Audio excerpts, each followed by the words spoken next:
E aí, o que acontece depois da Dafit? Qual é o passo seguinte da sua jornada? Cara, Vai acumulando várias experiências, Mas vamos várias contar aqui, competências. só um pouquinho, deixa eu elogiar o Zé. A gente foi parceiro de trabalho lá. Ele é meu amigo, né? Então eu posso falar. Eu ia provocar, né? Eu falei, aí... Não, eu posso falar, a gente enterrou muito cano lá pra Dafit também chegar. A gente trabalhou junto, forte, foi uma missão, porque era uma companhia desse tamanho e virou uma gigante. Gigantesca, né? E as dores do crescimento de uma empresa na área dele de produtos e na minha tecnologia não era coisa fácil, não. Então a gente trabalhou muito próximo. Eu me sinto gratificado ter conhecido ele, é meu amigo, da gente ter feito uma trajetória junto lá dentro. Que legal, é isso aí. Foi bom demais. Boas parcerias perduram, né? É isso aí.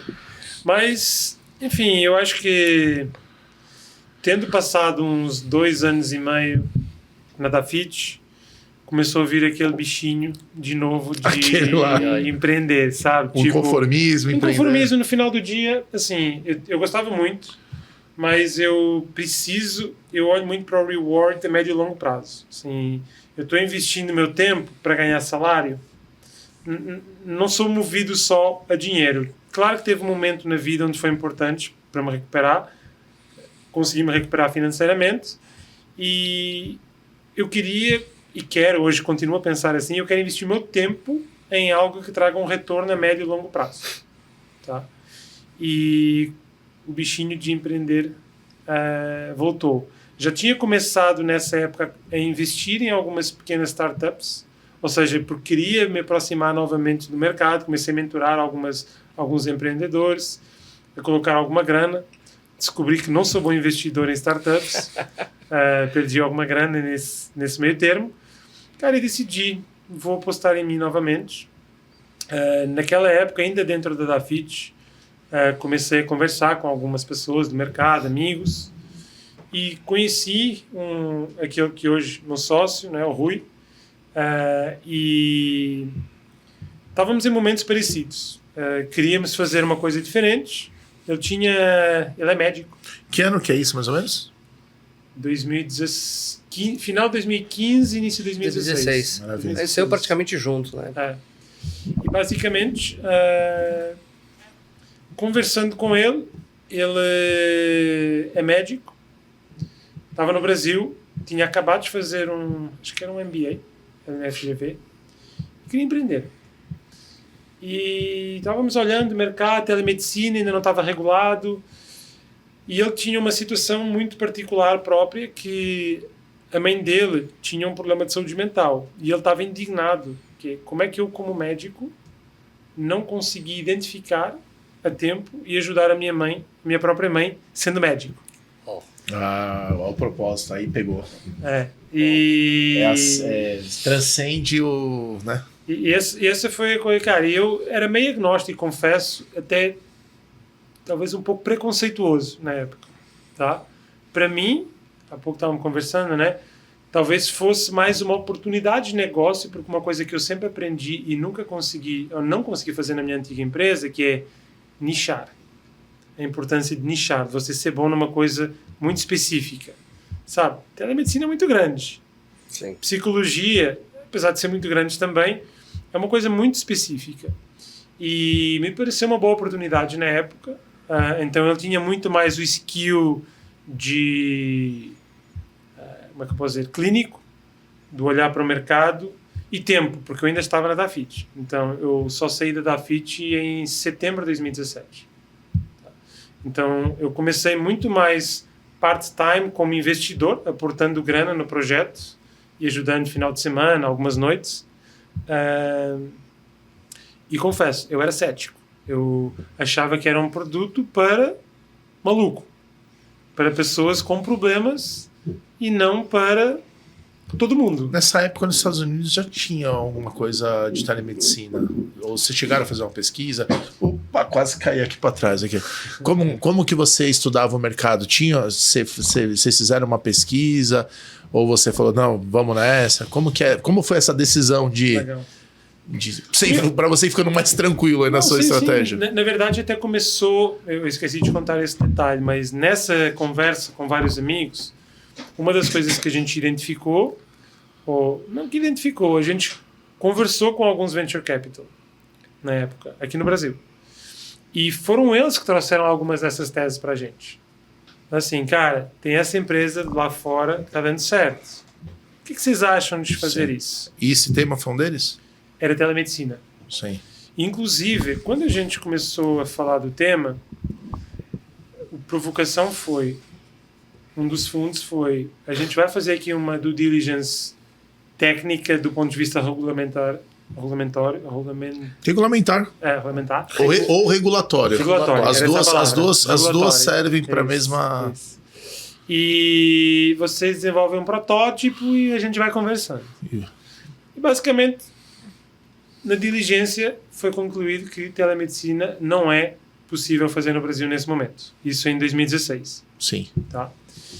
Então, vamos para a psicologia, que era algo que já tinha alguns exemplos, apesar de embrionários, e que já havia um gap na lei, onde você não podia fazer consultas de psicologia, mas podia fazer consultas de apoio psicológico. Vai entender. Tá? Brasil sendo Brasil. Na medicina era parecido. Você não podia fazer consultas de medicina, mas podia fazer de aconselhamento. Porque o second opinion já era permitido no Brasil, que é de médico para médico. Torcendo ali um pouco, daria para fazer. Sim, fazendo uma certa... E muitas vezes a disrupção e inovação precisa dessa linha cinzenta ser quebrada, né? Tem alguns bons negócios aí, né? Desculpa te interromper brevemente, mas todo mundo sabe, né? O Uber tinha os profissionais de tecnologia, venda e advogado, né? Tinha e tem. Eles vão pra cima e depois vamos resolvendo, enfim. Inclusive, a gente estava conversando e ontem. Tem, é verdade. Eu estava conversando ontem com uma pessoa que é a nossa responsável técnica hoje, foi falar lá no Conselho Federal de Psicologia, que ainda lembra das vezes que eu e o Rui fomos chamados lá para conversar sobre algumas questões que precisavam ser ajustadas na nossa conduta, porque era tudo muito novo, não tinha ninguém fazendo. Então, era normal que às vezes a gente tentasse ir por um caminho que o conselho dizia, opa, não pode fazer bem isso, tem que fazer assim. Então, foi trabalhoso, mas, voltando à pergunta original, a gente já tinha alguma pré-validação de indústrias lá fora que poderia funcionar. E se a gente olhasse para os números, apesar de não ser amplamente falado até a pandemia, os números já mostravam que era um mercado grande o suficiente. Nessa época no Brasil era 8% da população. Por aí. Hoje em dia já multiplicou por 3 ou 4. Mas olha só, então, eu fico pensando, tentando voltar e me colocar no lugar de vocês. O Product Market Fit quem são as personas? Tem médicos de um lado, demanda de mercado do outro, um contexto de que naquela época a tecnologia já permitia você fazer isso, e era uma dor, né? Você tinha uma dor. As pessoas tinham dificuldade de tomar talvez até o primeiro passo de ir num psicólogo, enquanto o vídeo, a teleconsulta para essa vertical funcionaria de uma forma mais rápida. Ainda hoje, se olhar para pensar, como você escolhe um psicólogo? Por onde é que eu começo? Sim. Sabe? Se você tem uma dor no joelho, você procura um médico referência de joelho. Sim. Não é? Você pergunta a alguém onde é que você fez a sua cirurgia, alguma coisa. Para a psicologia, a sua dor normalmente não é igual à do seu colega, sabe? Às vezes é uma questão de relacionamento, às vezes é uma questão profissional, luto, ansiedade, o que seja. Então é muito difícil. E esse era um dos desafios, que é como é que eu encontro um bom profissional para ajudar no meu problema. E então era mais do que quando a gente lançou na parte de psicologia, além de eu não saber onde procurar, qual é a alternativa a um Zen Club da vida hoje? Vai o plano de saúde. Sabe como é que escolhe um profissional num plano de saúde? Não. Você abre lá uma lista de supermercado que tem 2 opções. Procurar por nome ou por região. Como é que eu vou escolher um especialista com base nesses 2 critérios? Você não consegue saber se as outras pessoas gostaram dele, o que é que falam dele, em que é que ele é especialista, onde é que ele se formou. Não é voltado ao paciente, no caso, né? É voltado a empurrar o serviço. A gente já sabe que se não empurrar o serviço, até vivenciou talvez, pelo que eu entendi brevemente, não dá certo, né? É isso aí. Pode dar certo por falta de opção, mas quando passa a ter uma opção... E o nome? Surgiu nessa época? Nome bom, hein? Era o nome, a gente queria trazer uma perspectiva de lado positivo. Essa é uma questão que saúde e o cuidado hoje é muito associada à doença. Apesar de saúde ser uma palavra mais positiva, se você pensar, o mercado de saúde no Brasil cuida de doença. Sim. A gente se preocupa na doença, né? Não na... Não existem Zen grandes é uma soluções para o... Como é que eu falo? A prevenção. Sim. E a ideia do Zen era trazer uma mística de esperança, de um lado mais positivo, Sim. sabe? Zen, que é... A gente ambiciona um estado de espírito mais tranquilo. Uma energia mais... positiva, boa, melhor, Isso. calma. E clube muito na sensação de você não estar sozinho. A gente ainda não chegou lá, acho, hoje em dia, mas em algum momento eu acredito muito no conceito de comunidades. Sabe? Tipo, a ideia era chegar lá. Como é que a gente consegue... Pessoas que têm desafios em comum, será que não conseguem se ajudar mutuamente? Cara, que legal, hein? Sim. O nome é matador, né? O nome é bom. Eu tenho... Aí, eventualmente, você pode até não responder em detalhes, né? Pode ser uma questão mais estratégica. Mas, assim, existe a dor do paciente, mas a gente sabe que o psicólogo também tem a dor dele, né? Na sua solução, você acha que você tem uma comunidade, duas comunidades, ou é a mesma comunidade com papéis diferentes? Legal. Faz sentido minha pergunta para você? Faz sim. Mas no sentido de quem cuida de quem cuida? É isso? Quem cuida do outro médico? Não, é assim, ó. Enfim, Eu acho que ele entendeu. acho que entendi. Vai lá. Eu diria que hoje, verdadeiramente, a gente só tem uma comunidade, que é Ok. dos profissionais, curiosamente. Tá. Por isso da pergunta. Não era por aqui que a gente achava que ia ser. Mas uma das coisas que a gente reparou é uma profissão muito solitária também. Por isso eu fiz a pergunta. Um médico, regra geral, não regra geral, mas tem o hospital, tem Sim. colegas. É claro que existe clínica, mas dentro da clínica tem colegas. Um psicólogo é um trabalho solitário. E uma das coisas que a gente aprendeu que pode gerar de valor para eles é treinamento, pertencimento, Gestão também. gestão. Então, por exemplo, hoje Marketing. a gente tem um time interno que cuida da comunidade de profissionais. E acho que é talvez um dos diferenciais para o mercado é que não é só um marketplace. O profissional, às vezes, hoje diz assim, eu não estou capacitado para atender esses pacientes. Tem alguém aqui na comunidade que tem expertise nisso? Pega lá. Ou eu vou de férias e eu tenho pacientes que precisam continuar atendimento. Você pode... Já tem o grupinho, já se conversam. Então, eu diria que para os profissionais a gente conseguiu criar essa comunidade e é talvez um dos diferenciais do Zen Club hoje. Hoje a gente oferece condições especiais para quem é parte dessa comunidade, como assessoria financeira diferenciada, assessoria jurídica, condições de pagamento diferentes ou de recebimento diferentes.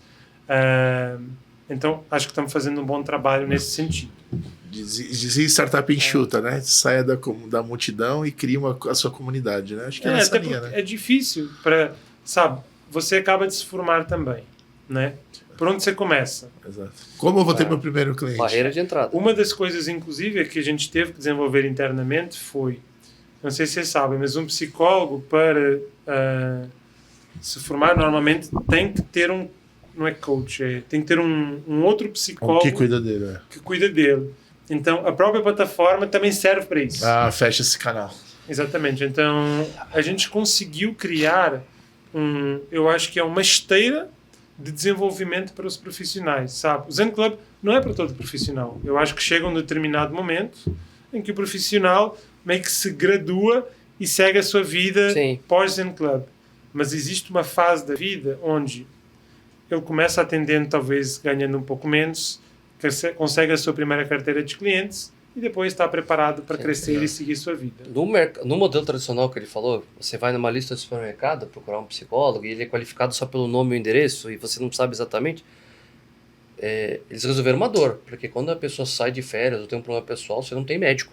Você perdeu o médico. Não tem talvez essa conexão rápida de... Cara, peraí, quem pode me ajudar? Coloca um outro, passa um pouco do caso. Me parece que vocês resolveram um problema bem sério aqui. Sim. Que no modelo tradicional não tinha, não inviável, era endereçado. E acho que do lado dos usuários, apesar da gente não ter talvez o conceito de comunidade como a gente idealizou, eu acho que a gente conseguiu criar uma marca. E acho que esse é talvez o maior achievement do Zen Club, que é desmistificar o conceito de cuidar da saúde mental. Eu mesmo era preconceituoso. E a gente enfrentava muito isso, sobretudo com o homem. Não é? Sim. Você vai, coisa de... É o papo de maluco que fala. É, Sim. papo de maluco. E eu acho que a gente conseguiu criar um awareness, uma marca onde é cool você cuidar de você, Sim. sabe? Onde, quando você pensa numa pessoa que talvez precisasse de saúde mental. Quase nunca a gente chegou a fazer essa entrevista na Paulista. Todo mundo, minha mãe, minha irmã, minha prima, meu Nunca amigo. era- Nunca era o era. próprio. Sim. E a gente conseguiu ajudar a criar essa conscientização que... E eu vou até parafrasear aqui uma pessoa que eu gosto muito, que eu tive o prazer de conhecer nessa trajetória, que é o Murilo Gun, não sei se vocês conhecem, Sim, conheço. que ele diz assim, Muito legal. você conhece ele, né? Muito legal. Muito gente boa. E ele diz assim, todo ser humano precisa de outro ser humano para se tornar um melhor ser humano.